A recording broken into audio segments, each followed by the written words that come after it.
So, I don't know what I want to do with my life. In fact, that's always been the case for as long as I can remember. In elementary school, there was a kid in my class who constantly talked about wanting to become a dentist. I mean, she would literally wear shirts covered in tooth illustrations. And I bet you can guess what she was for Halloween every year.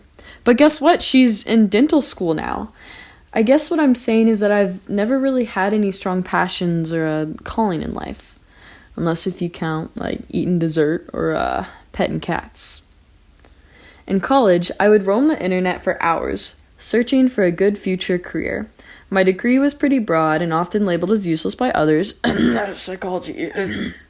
So I was eager to come up with a game plan. While scrolling endlessly, I discovered an occupation that sounded perfect for me. I would be in the healthcare industry, make decent money, help people, and find a job pretty easily. From that point onwards, I told myself I would become an occupational therapist. Sounds so fancy. It was my comfort blanket. Whenever older relatives asked me about my career goals at the Christmas dinner table, you guys know exactly what I'm talking about, I had an answer that made me sound super smart and put together.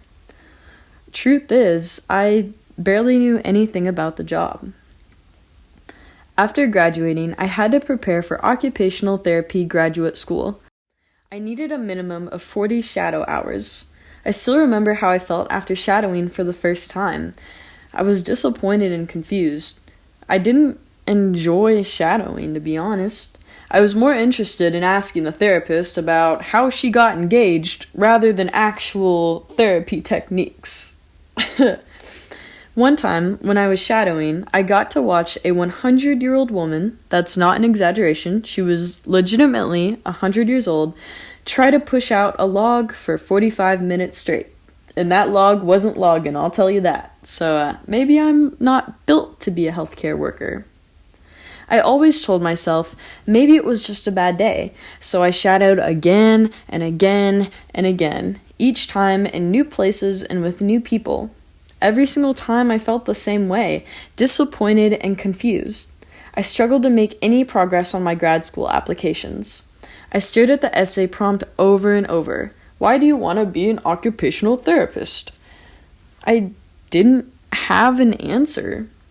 At the height of my confusion and sadness, my friend's mother said to me, I don't want you to commit to something that makes you so unhappy. And she's right. I mean, occupational therapy is a great job, but it's not a great job for me.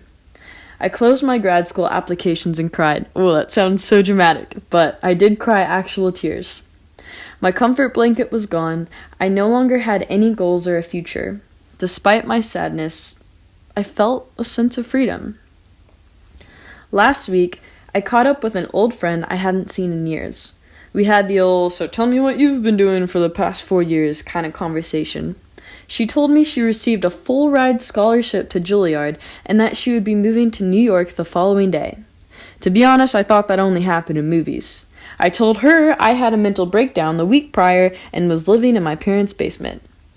Although the conversation made me feel kind of awful about my life, I couldn't help but laugh. And that's where the story ends. Most stories have a happy ending where the protagonist overcomes all of the hurdles and achieves their dreams. So the plot twist here is that there's simply no plot twist at all.